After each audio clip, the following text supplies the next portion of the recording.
उनके बारे में सीखेंगे जो प्रीवियस ईयर में आए हुए न्यूमेरिकल्स हैं। पहले हम उनके फॉर्मूले देखेंगे, उसके बाद न्यूमेरिकल करेंगे। तो त्वरण, त्वरण क्या होता है? वेग में परिवर्तन की दर त्वरण होता है। की दर का मतलब अपॉन में समय आएगा। तो त्वरण कैसे निकालेंगे? जैसे अंतिम वेग माइनस प्रारंभिक वेग अपॉन टी। अंतिम वेग माना 60 है, प्रारंभिक में वेग 10 है, टी 5 है, तो त्वरण कितना होगा? ठीक है, इस तरीके से आते हैं। तो ये आ गया हमारा त्वरण का फॉर्मूला। ये है गति। गति के जो नियम है वो तो दिए हमें न्यूटन ने, जो 3 नियम है गति के, और गति के समीकरण हैं ये हमें दिए गैलीलियो ने। गैलीलियो ने दिए हैं। इसमें v बराबर u प्लस ए टी, ये पहला समीकरण है। दूसरा है s बराबर U T plus half A T square, ये दूसरा गति का समीकरण है। और तीसरा गति का समीकरण है बी स्क्वायर बराबर यू स्क्वायर प्लस 2as, ये गति का तीसरा समीकरण है। अब हम पहला समीकरण देखते हैं। तो पहले में क्या है? वेग बराबर उसका वेग प्रारंभिक स्थिति प्लस उसमें अपन त्वरण इनटू समय करेंगे।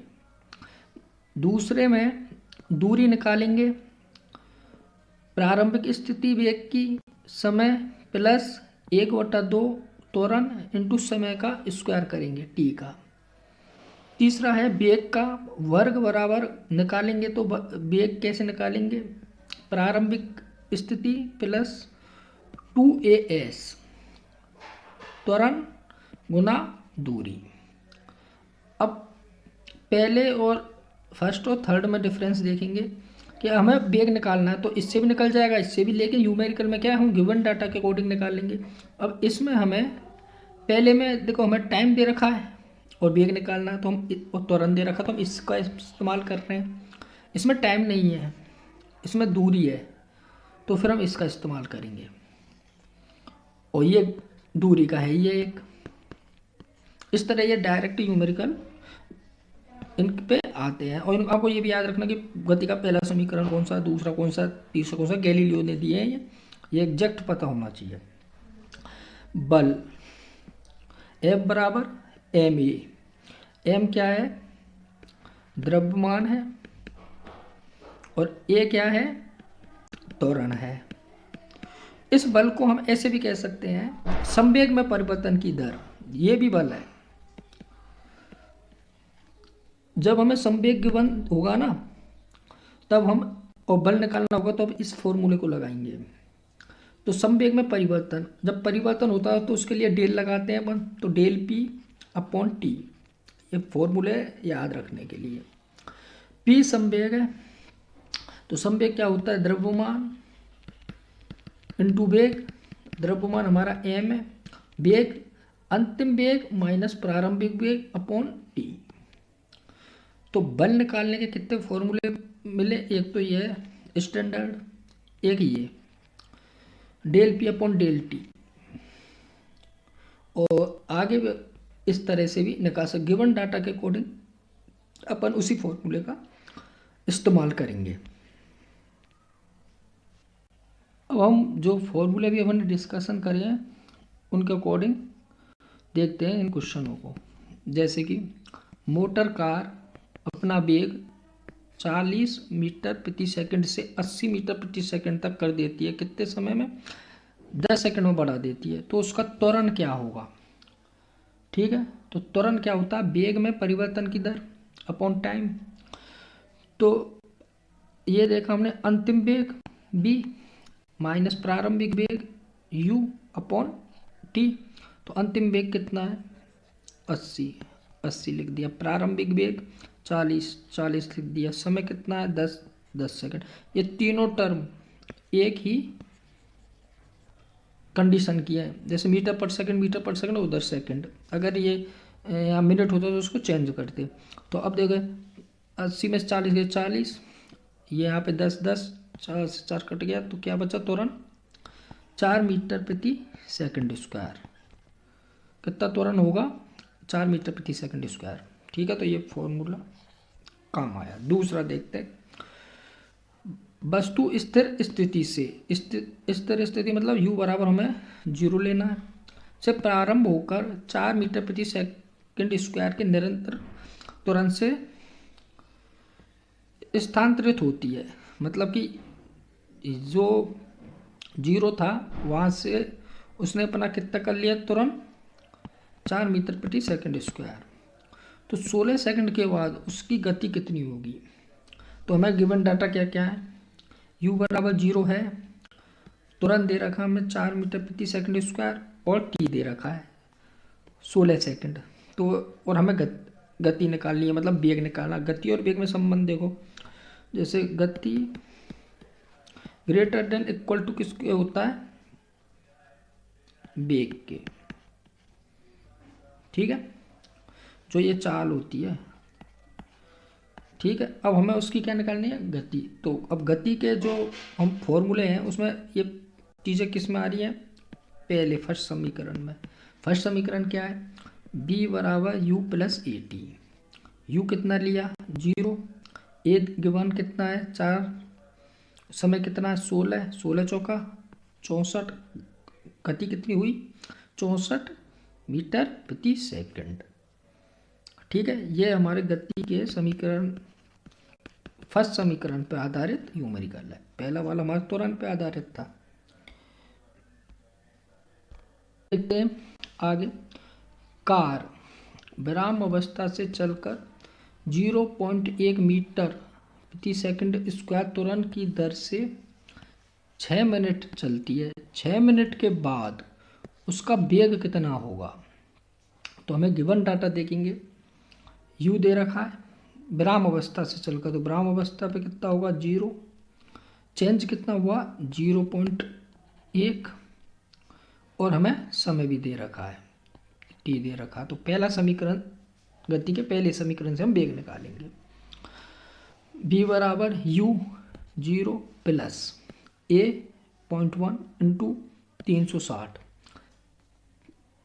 1 मिनट में सेकंड 60, तो 6 में 360 मिनट। यहाँ पे अपन को सेकंड है, यहाँ पे मिनट है इसलिए चेंज किया। 0.1 इंटू 360, ये 0 0 ही रहेगा। ये यहाँ से पॉइंट की वजह से ये 0 हट गया और 36 मीटर पर सेकंड वेग निकला। 6 मिनट के बाद उस कार का कितना वेग होगा, तो 36 मीटर प्रति सेकंड। अगला देखते हैं, मोटरसाइकिल विराम अवस्था से चलकर u बराबर 0 से चलकर 0.1 मीटर पर सेकंड स्क्वायर त्वरण की दर से 6 मिनट तक चलती है। तो त्वरण कितना है 0.1, समय कितना दिया 6 मिनट जो 360 है। तो मोटरसाइकिल द्वारा तय की गई दूरी कितनी होगी s। तो s के लिए कौन सा, गति का दूसरा समीकरण, s बराबर U T plus half A T square. अब हम डाटा देखेंगे हमें, क्योंकि देखो इसमें दूरी ही निकालनी थी, तो दूरी के लिए हमारे पास यही एक गति में फॉर्मूला है, तो हमने s बराबर ये लिख दिया।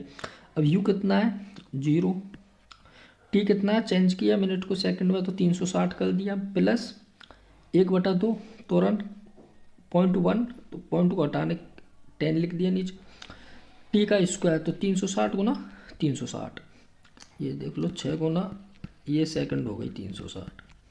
अब ये पूरी टर्म मल्टीप्लाई किया तो ये 0 हो गया, 0 से मल्टीप्लाई किया, प्लस यहाँ इसको किया ये 18 बार 180 बार, तो ये इससे कटा 18 बचा, 18 ये 0 प्लस में चल ही रहा है, 18 गुना 360। ठीक है, तो ये 0 प्लस मल्टीप्लाई में इतना आया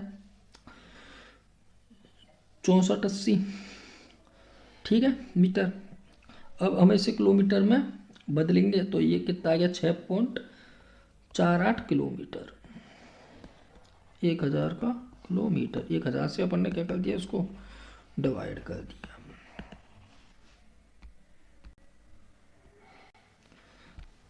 अब देखते हैं रेलगाड़ी ब्रेक लगाने के कारण 6 मीटर प्रति सेकंड स्क्वायर का मंदन अनुभव करती है। मंदन क्या होता है? त्वरण का ऋणात्मक होता है।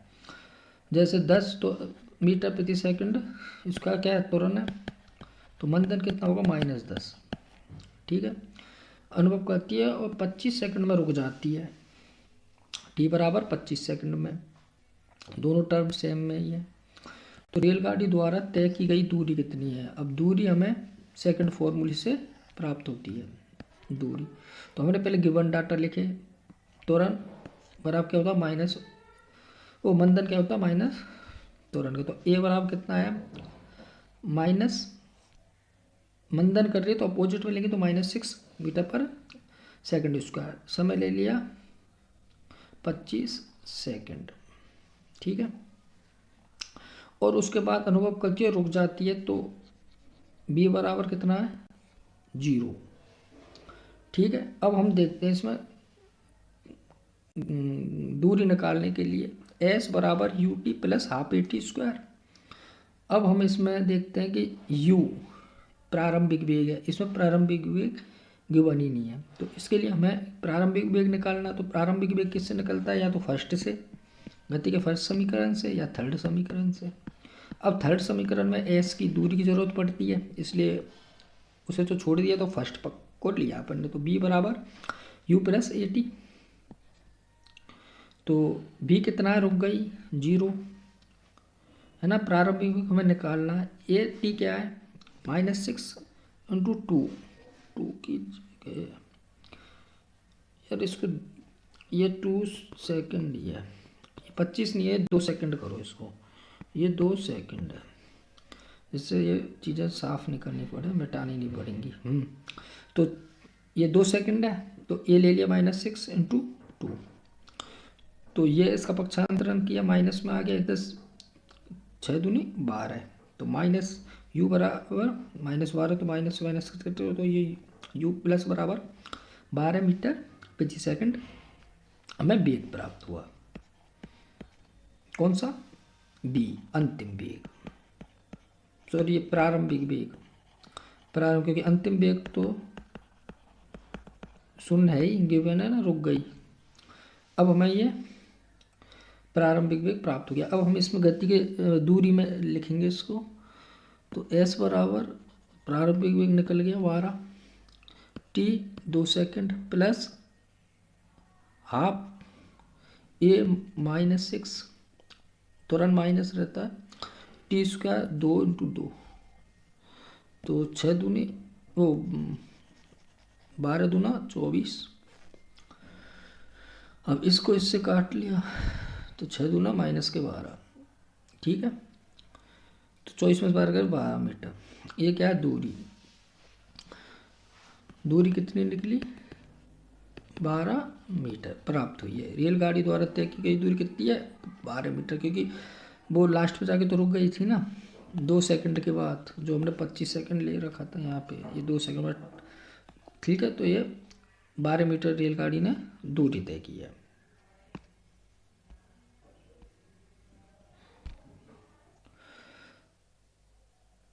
हाँ, तो दोस्तों हमने ना जो तीन चार मैंने आपको बताए थे, जैसे त्वरण का, गति का और बल का, 3 चीज़ें बताई थी ना पहले, उन्हीं 3 फॉर्मूलों के बेस हम न्यूमेरिकल अभी कर रहे हैं।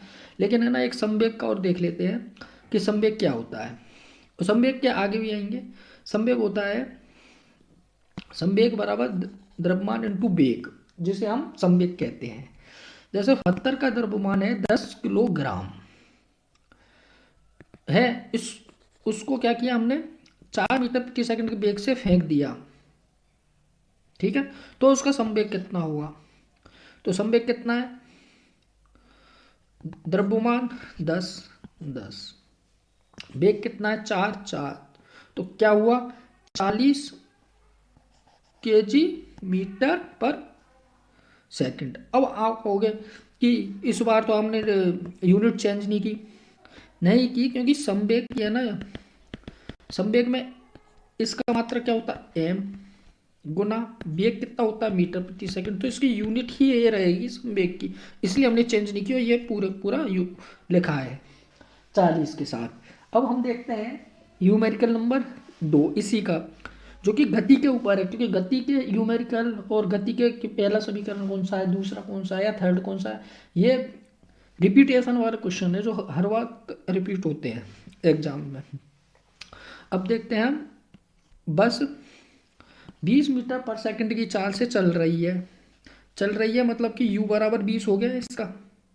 प्रारंभिक वेग बता दिया उसने कि भाई इतना है, मीटर प्रति सेकंड वेग है और त्वरण क्या होता है, मीटर प्रति सेकंड स्क्वायर होता है। अब इसमें क्या है, ब्रेक लगाने के कारण, ब्रेक लगाए हैं उसने, 25 मीटर पर सेकंड का मंदन उत्पन्न हुआ। अब त्वरण कितना होगा, -25 मीटर पर सेकंड स्क्वायर। अब मंदन हो गया तो भाई बस क्या हो गई, रुक गई, विराम अवस्था में आ गई। तो b बराबर हमने क्या ले लिया, 0, जो कि अंतिम वेग को डिनोट कर रहा है।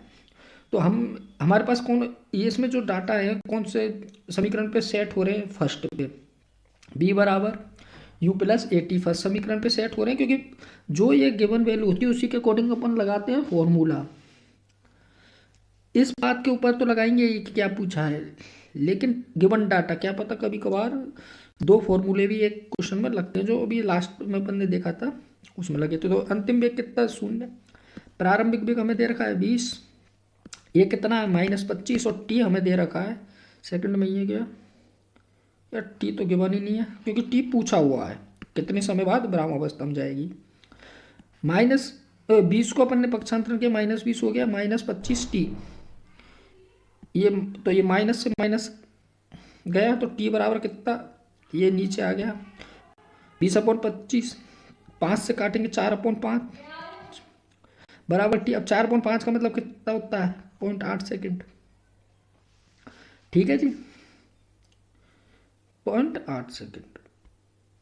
चल रहे हैं बल के जो हैं और संवेग भी देखेंगे और बल के भी देखेंगे, पहले डिस्कशन कर चुके हैं इसके बारे में। तो 50 न्यूटन का बल है, एक वस्तु पे कितने समय के लिए लग रहा है, 1/10 सेकंड के लिए लग रहा है।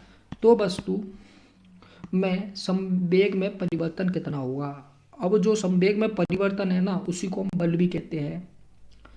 ठीक है, तो अब हम संवेग में परिवर्तन देख रहे हैं, तो अब क्या होगा, संवेग m × v, अंतिम वेग माइनस प्रारंभिक वेग लगा देंगे यहाँ पे। तो ये यहाँ पे लिख दिया, m अंतिम वेग माइनस प्रारंभिक वेग, और f बराबर क्या होता है, संवेग में परिवर्तन की दर मतलब अपोन में टाइम आएगा, तो ये अपोन में टाइम ले लिया। तो डेल p अपॉन t, हमें बल दे रखा है कितना, 50 न्यूटन, तो हमने 50 न्यूटन लिखा। डेल p हमें पूछा तो हमने डेल p लिख दिया। अब हमें t 1/10 सेकंड लिखा हुआ है। ठीक है, तो हमने 1/10 लिखा। अब ये 10 ऊपर चला जाएगा तो ये चला जाएगा ना, तो ये 0 से ये 0 कट गई, तो हमें कितना है, 5 किलोग्राम प्रति मीटर। ठीक है, ठीक है। अब देखते हैं एक छोटी सी और बात देख लो, जैसे कि इसमें हम देखते हैं 10/20 ऐसे काट दिया, 1/2 आ गया।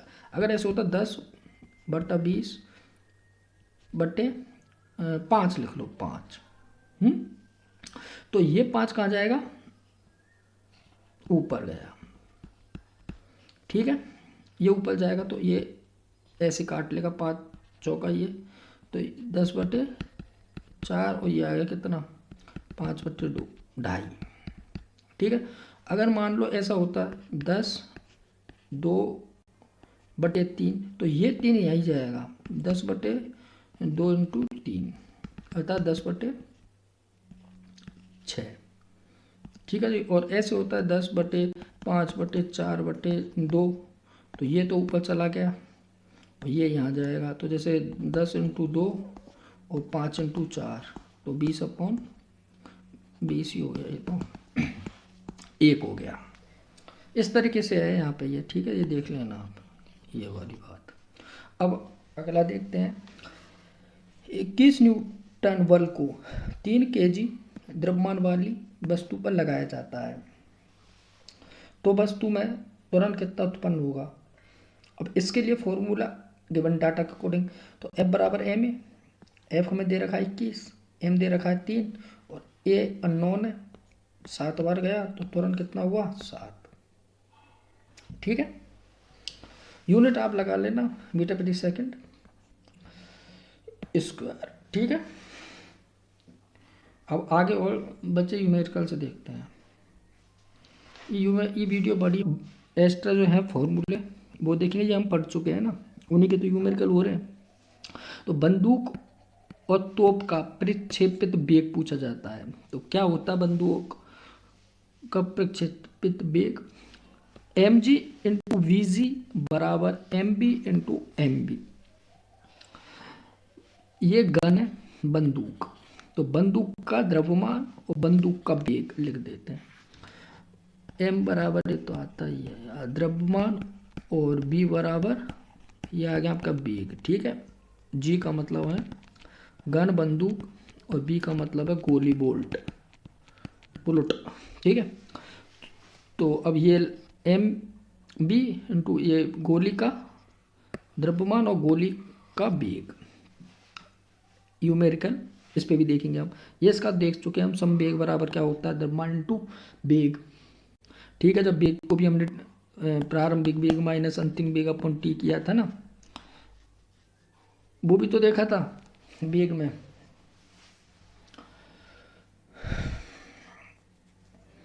अब देखते हैं इससे आगे की चीजें। तरंग चाल बी क्या होता है, तरंग दैर्घ्य लैम्डा गुना आवृत्ति एफ, फ्रिक्वेंसी आवृत्ति। इसके ऊपर भी हम एक न्यूमेरिकल देखेंगे। वस्तु का आपेक्षिक घनत्व कितना है, इसके ऊपर एक न्यूमेरिकल देखेंगे जिसका फॉर्मूला क्या है, वस्तु का घनत्व बटे पानी का घनत्व। ये 4 चीजें के ऊपर अब हम न्यूमेरिकल देख रहे हैं। ठीक है, 4 फॉर्मूला आप नोट डाउन कर लेना।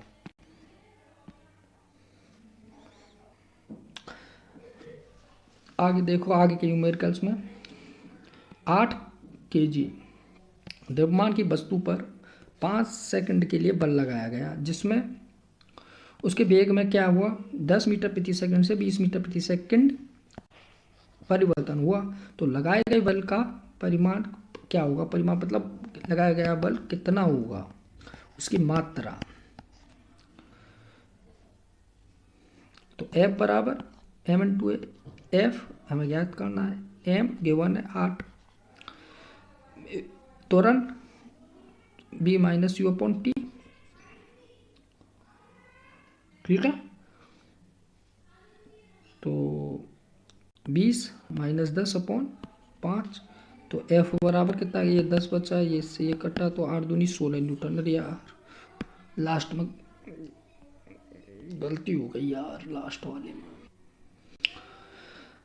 20 kg की गोली है, 2 kg 20 ग्राम की गोली है और 2 kg बंदूक से 150 मीटर पर सेकंड के प्रारंभिक वेग से छोड़ी गई, तो बंदूक का प्रक्षेपित वेग क्या होगा।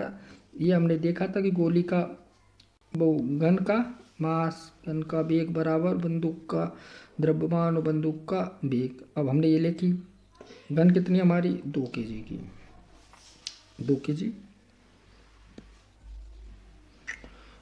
ये हमें निकालना है। बंदूक का वेग 20, ये रहा 20। अब हम चेंज करेंगे ग्राम को किलोग्राम में, तो 1000 का भाग दे दिया, ये दे रखा है, और 150 गोली का आपको वेग है। ठीक है जी, क्योंकि ये तो निकाल ही रहे हैं ना अपन। तो अब इसकी कैलकुलेशन करेंगे, तो ये 2 से तो ये 2 का 0 कट गई, ये 2 से ये 2 गया, तो कुल मिलाकर बंदूक का वेग मिलता है 1.5 मीटर प्रति सेकंड। घनत्व था ना वस्तु का अपेक्षित घनत्व, उसके बारे में देखते हैं। वस्तु का घनत्व अपन पानी का घनत्व, यही देखा था। तो सोने का अपेक्षित घनत्व वस्तु का अपेक्षित घनत्व 19.3 है, इक्वल टू में क्या है वस्तु का घनत्व। वस्तु का घनत्व कितना है 1000। अरे वस्तु का नहीं यार, जल का घनत्व है 1000 जो अपॉन में लिख रहे हैं, सोने का घनत्व मतलब वस्तु का घनत्व निकालना है। उस सोना ही तो वस्तु है, तो वो ए लिख दिया हमने क्या, एक्स। अब ये मल्टीप्लाई होगा, पक्षांतरण होगा तो मल्टीप्लाई तो होगा, इसमें गुना की फॉर्म में, तो इतना 19,300 kg पर मीटर क्यूब आ गया। ठीक है, क्या आ गया, वस्तु का घनत्व, यानी कि वो सोना है ना, उस सोने का घनत्व। तो ये फॉर्मूला आप याद रख लेना, उसके अकॉर्डिंग उसके बाद वैल्यू सेट करनी है, जो ये हमने भी करके दिखा दिया आपको। इससे पहले देखो आप, तो ये क्या, स्थितिज ऊर्जा में कमी आएगी इसमें, है ना, गतिज ऊर्जा में कमी आई है। अब उसके लिए आप फॉर्मूला देखो, जैसे एक गेंद 10 मीटर की ऊंचाई से गिराई गई, जमीन को टच किया उसने, वो 2.5 मीटर तक ऊंचाई पे दोबारा वापस उछल गई, टकराई, और टकरा के थोड़ी और उच्च किया, वो पटकते हैं ना, छत से गेंद पटकी 10 मीटर से, तो फिर वो थोड़ी सी और जंप होती है। तो वो कह रहा है कि टक्कर के बाद गतिज ऊर्जा में कितनी हानि हुई। तो कैसे निकालेंगे आप, ऊंचाई का अंतर, ऊंचाई का अंतर बटे प्रारंभिक ऊंचाई, प्रारंभिक ऊंचाई इंटू परसेंट निकालना है ना आपको, तो गुना 100 करना ही है। तो इनमें जो ऊंचाई का डिफरेंस आया वो कितना आया, 7.5। प्रारंभिक ऊंचाई 10 है, परसेंटेज के लिए 100, तो आप कितना आया, ये पॉइंट हटा दिए, ये पॉइंट मत हटाओ, हटाया, एक जीरो और आई, ये 2 जीरो से 2 75% की हानि हुई। ये फॉर्मूला है, अभी आगे इसको अलग से और मैं नोट करके आपको बता दूंगा। ठीक है, ये हमारे ग्रुप डी में पिछले साल जो 18 के वक्त लगी थी उसके न्यूमेरिकल हैं, कुछ और भी हमारे वनडे एग्जाम्स के न्यूमेरिकल हैं, जो फिजिक्स के अब तक के हमने जो पार्ट पढ़े हैं उनके हैं। अभी हमें विद्युत धारा वाले न्यूमेरिकल्स, दर्पण वाले न्यूमेरिकल्स तो बाकी हैं, तो उनको हम पहले उनको पढ़ेंगे, उसके बाद उनके बारे में जानेंगे, वो न्यूमेरिकल तभी पढ़ेंगे। तो अभी तो 20 हम गुरुत्वाकर्षण द्वारा किया गया कार्य माइनस mgh के ऊपर अब न्यूमेरिकल कर रहे हैं। तो 20 kg की वस्तु है, उसको 4 मीटर ऊंचाई तक उठाया गया। ठीक है, तो उस पर गुरुत्वाकर्षण द्वारा किया गया कार्य कितना हुआ, तो माइनस mgh, तो 20 लिख दिया m, और जी 10 ले लिया, 9.8 होता है ना वो, राइट एच है, मल्टीप्लाई किया 800 आया। इस माइनस को रिप्लेस करने के लिए क्या किया, वहाँ से पक्षांतरण कर दो यार, mgh बराबर माइनस 800 हो गया। ठीक है, जूल हो गया। और अब इसके पहले एक ये न्यूमेरिकल इसका फॉर्मूला तो यहाँ लिखा हुआ है, अलग से लिख लेंगे फिर भी।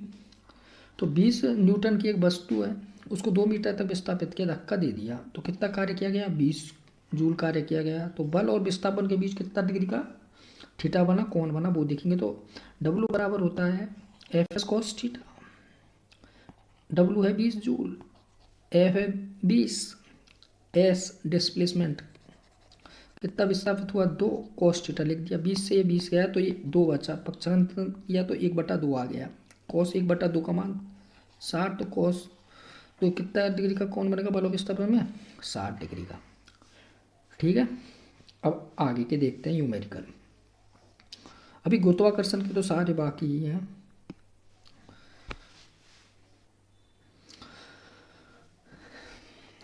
पाँच kg की वस्तु को 4 मीटर ऊंचाई तक उठाया गया, तो इस क्रिया में किया गया कार्य कितना होगा, तो कितना होगा, mgh होगा, वस्तु पर किया गया कार्य mgh, गुरुत्वाकर्षण काम करे तो कितना, माइनस mgh। अब mgh है तो सारी टर्म्स लिख ली, 5 9.8 जी और h मल्टीप्लाई किया, कितना आया, 196 जूल। अगली वीडियो अगला क्वेश्चन देखते हैं। मोहन का वजन 40 किलोग्राम है और 10 सेकंड में वह क्या काम कर रहा है, वो करता है 50 सीढ़ियों को चढ़ जाता है। प्रत्येक सीढ़ी की जो ऊंचाई है वो 15 सेंटीमीटर भी है। तो मोहन की शक्ति क्या है, तो शक्ति बराबर क्या होता है, शक्ति बराबर होता है W/T। तो T हमें दे रखा है कितना, 10 सेकंड। ठीक है, अब हमें चाहिए क्या, वर्क, जो वर्क नहीं पता, तो वर्क के लिए लगाया हमने क्या, एफ एस कॉस थीटा, ठीक है। अब इसमें थीटा एंगल हमें नहीं दिया गया है, लेकिन अगर कोई सी वस्तु को ऊंचाई तक लेके जाएं तो वो mgh वाला फॉर्मूला है। तो mgh अगर ऊंचाई पे कार्य कर रहे हैं तो स्थिति से ऊंचाई तो जनरेट हुई है। तो m 40 है, g ले लिया उसने कितना 10, और h कितनी ली है 15 मीटर में। इसको चेंज करेंगे ना तो पॉइंट आ गया।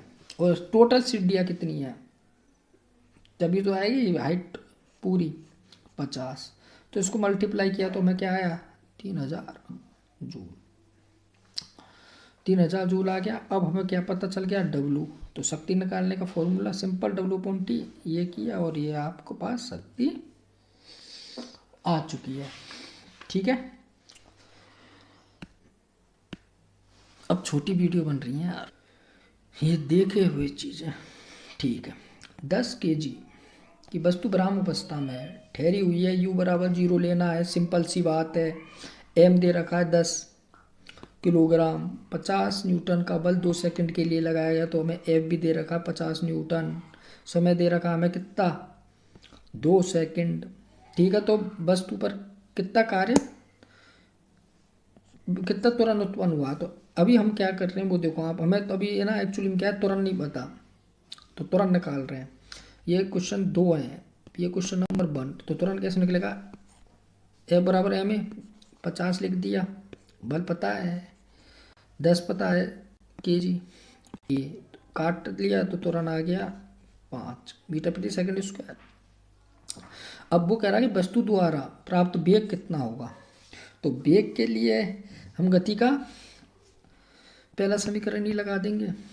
क्यों लगा देंगे, क्योंकि उसी के अकॉर्डिंग हमारे पास डाटा है। तो b बराबर लिखते हैं, वेग निकाल रहे हैं, u हमें दे रखा 0, a ही नहीं पता था तो हम a लेके आ गए 5, ये 5 आ गया। टाइम हमें पता है 2 सेकंड, तो 2 लिख दिया। तो भाई वेग कितना आया 5 दूनी 10, ये 0 है, ऐड कर लो 0 को, तो 10 ही हुआ, तो मीटर पर सेकंड, ठीक है। इतना वेग हुआ। इसमें 2 क्वेश्चन थे, ऑप्शन ये इसी तरीके से आया था सन 2018 ग्रुप डी में।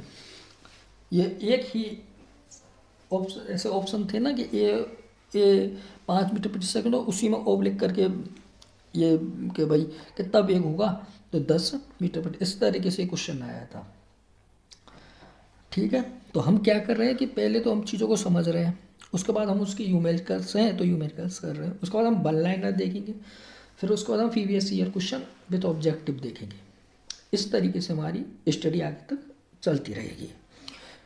अब देखो हम अभी W वाला किया था ना कि हाइट पे गए थे तो mgh कार्य हुआ था, तो और एक अपने देखा था cos 60 वाला 1/2 आया था अभी। तो एक ये और देख लेते हैं fs cos थीटा के ऊपर, कि जब कोई वस्तु बल की दिशा में 1 मीटर की दूरी तक 1 न्यूटन बल द्वारा चलती है, बल लग रहा है और वो चल रही है, तो किया गया कार्य कितना होगा। तो कितना होगा, W बराबर fs cos थीटा, f 1 है और दूरी भी 1 है, और cos है ही नहीं, थीटा नहीं, तो cos 0 का मान होता है कितना 1, तो 1 लिख दिया। तो टोटल का 1 × 1 × 1 बराबर 1 जूल। किया गया कार्य कितना 1 जूल है, ठीक है। चैनल को लाइक शेयर और सब्सक्राइब जरूर करें। अब हम ये फॉर्मूले देखेंगे, इनके ऊपर वैसे क्वेश्चन भी करेंगे। जैसे गतिज ऊर्जा क्या होती है, हाफ mv², ठीक है। ये द्रव्यमान है, ये वेग है, और संवेग की फॉर्मूला क्या होती है p²/2m। कैसे आया ये, तो हाफ mv² है, ऊपर नीचे में m से गुना कर सकता हूँ, ऊपर गुना नीचे भाग, बात एक ही है। क्या आया 1/2 b², तो m² b²/m। संवेग क्या होता है p बराबर m × b। अब ये दोनों स्क्वायर में, तो यहाँ ये स्क्वायर कर लूँगा, यहाँ पे भी हो गया। अब इसकी जगह मैं अकेला ये रख सकता हूँ, तो क्या आ गया p²/2, ठीक है। ऐसे आया, लेकिन है ना ये डेरिवेशन हमें कोई काम की नहीं है, हमें सिर्फ डायरेक्ट ये याद रखना है। क्यों रखना है, क्योंकि वनडे एग्जाम्स में इसी तरह करना, 1 घंटे का टाइम है उसमें हमें ऐसे डेरिवेशन नहीं सीखेंगे, सिर्फ याद करने के पर्पज से इनका अपन बहुत ज़्यादा रिवीजन करते हैं, हमें याद रह जाते हैं। डेरिवेशन सब्जेक्टिव पेपर में है, ऑब्जेक्टिव पेपर के लिए नहीं, लेकिन तुम्हें सिर्फ चीज़ें पता होनी चाहिए, इसलिए ये मैंने बता दिया, वरना हमें सिर्फ डायरेक्ट फॉर्मूले याद रखने। अब हाफ एम बी स्क्वायर कैसे आया, तो इसकी हमें ज़रूरत नहीं है, हमें तो सिर्फ है ना न्यूमेरिकल देखने, उसके लिए सिर्फ फॉर्मूला करना है, और 10th बेस का सिलेबस आता है, तो 10th बेस के हिसाब से यही न्यूमेरिकल आते हैं। प्रीवियस ईयर क्या है, अब आप देख लो कार्य W F S cos theta, 4-5 numerical किया हमने इस बात के ऊपर, और दूसरा डब्लू का एक फॉर्मूला ये भी लिख लो, एक एमजीएच भी देखा था डब्लू के लिए, आवेश इंटू विभवांतर, ये भी एक फॉर्मूला है।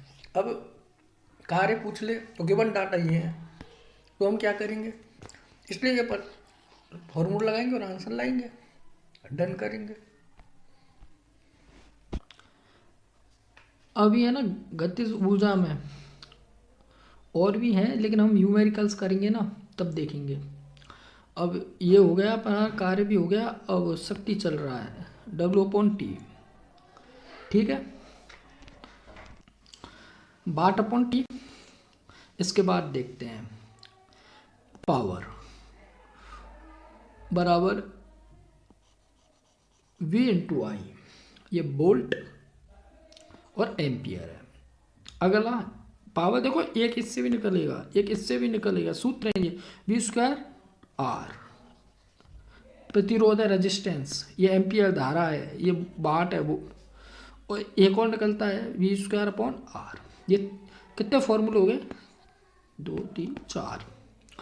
ऊर्जा ऊष्मा देखते हैं, शक्ति इंटू समय, जो शक्ति के जितने भी फॉर्मूले हैं ना, इनमें सिर्फ है ना वो टाइम से मल्टीप्लाई करना है, जैसे VIT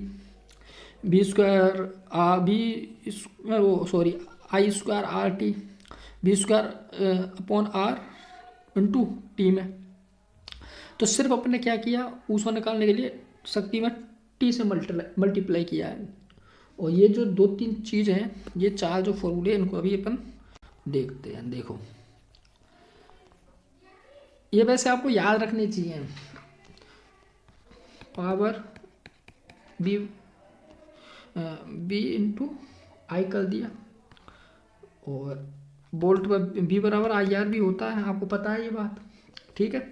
तो अब हमें क्या मिला, I बराबर देखें तो V/R।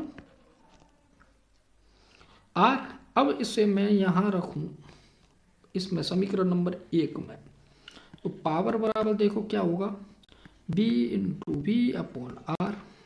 तो क्या बोलूँगा भाई मैं, P बराबर V²/R, ये चौथी वाली बात बोल दूंगा, ठीक है। इस तरीके से ना ये अब ये डेरिवेशन है, तो इससे हमें कोई मतलब नहीं है, आपको ये सीधे याद रखने, और इन्हीं के बेस हम न्यूमेरिकल भी करेंगे।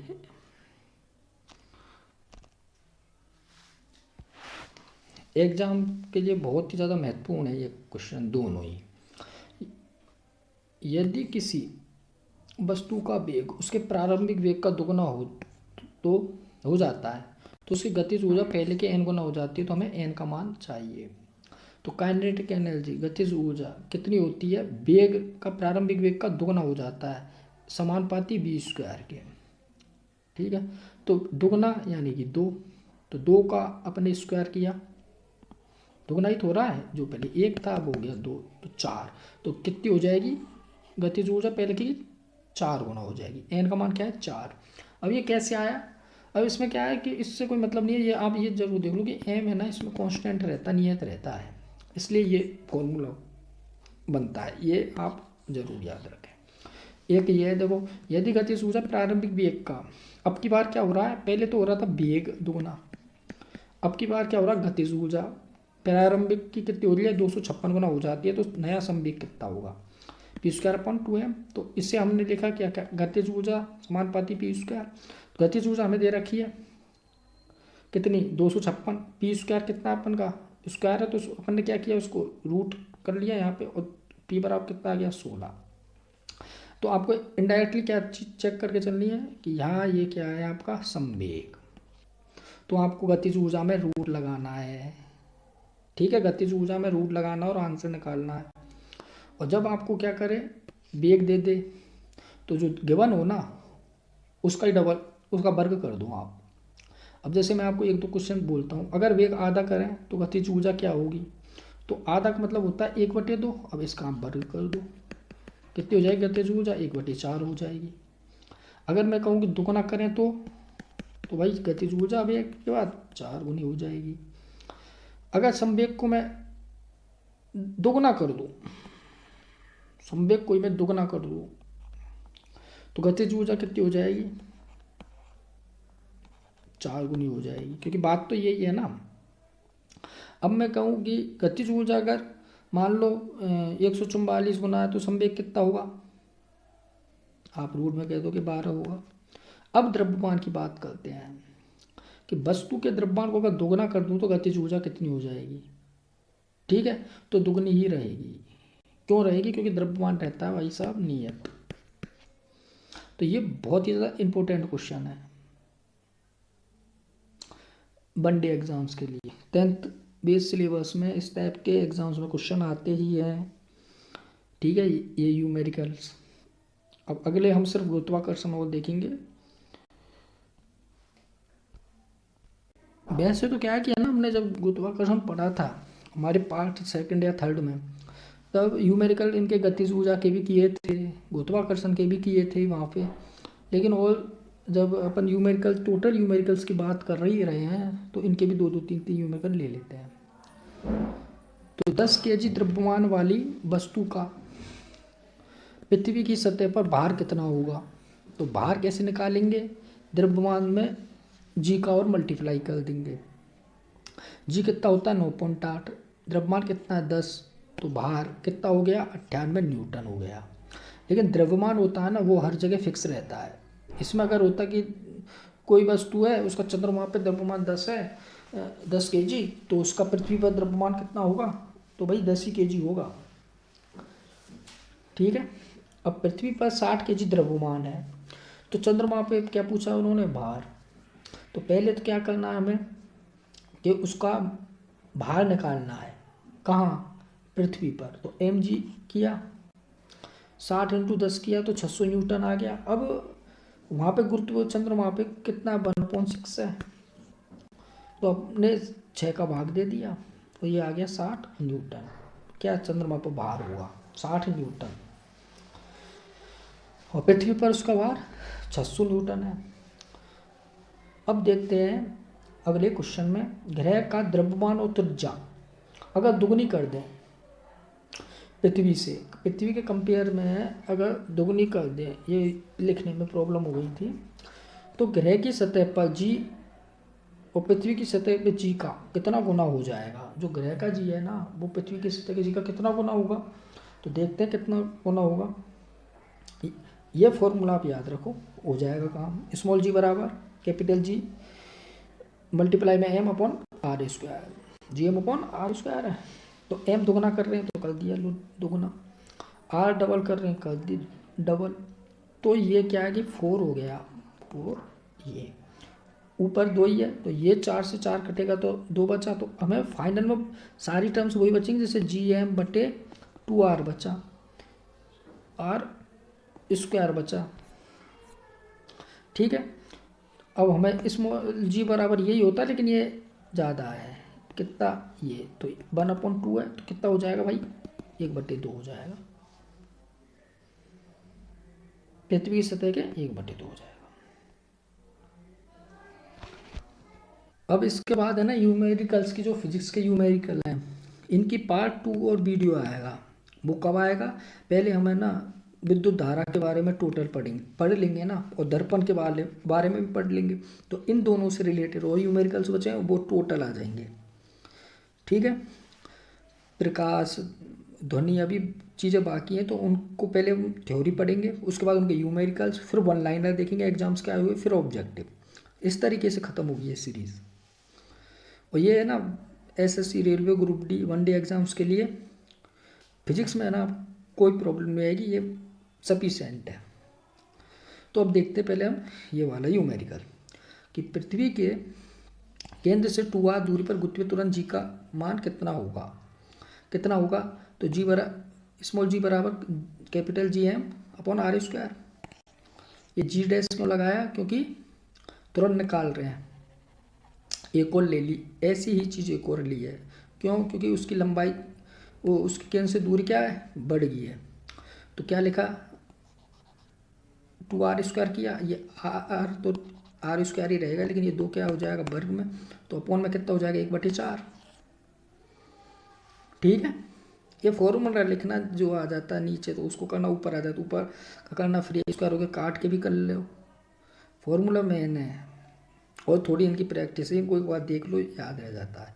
ग्रह का द्रव्यमान और त्रिज्या पृथ्वी के कंपेयर में आधे हैं। पृथ्वी सतह पर जी, ये वाला जी फॉर्मूला लिखते हैं जी एम अपन आर उसका, तो ग्रह पर जी का मान कितना होगा, ये वाला ग्रह का पूछा है। तो ये कैपिटल वाला जी, ये 2 चीज यूं की यूं आ गई। अपने चेंज किस में किया था, द्रव्यमान में भी किया था। तो द्रव्यमान हमने नीचे ले लिया, ये m2, तो ये आ जाएगा नीचे m2। और आधी त्रिज्या भी की थी तो r/2 का स्क्वायर। अब ये r/2 का ये r/4 हो गया। ठीक है, यहाँ पे ये 2 आ गया, ये 2 से 2 कट गया तो ये 2 है। ठीक है, अब ये 2 क्या करेगा, यहाँ जाके ये मल्टीप्लाई हो गया, दोगुना ही तो हो गया। कैसे हो गया देखो, जी बराबर G m upon r square और ये 2। ठीक है, तो ये यहाँ पे कितना हो गया, उसका स्मॉल जी दोगुना हो गया। ठीक है, कितना हो गया, दोगुना हो गया। ये ग्रेविटेशनल के जो थे, अब कुछ और भी बच रहे होंगे, उनको हम पार्ट 2 में देख लेंगे। और चैनल देखो, अगर आपको वीडियो पसंद आती है तो लाइक शेयर सब्सक्राइब करें, और इस तरह के सभी और आगे के भी पार्ट आएंगे। ठीक है, धन्यवाद।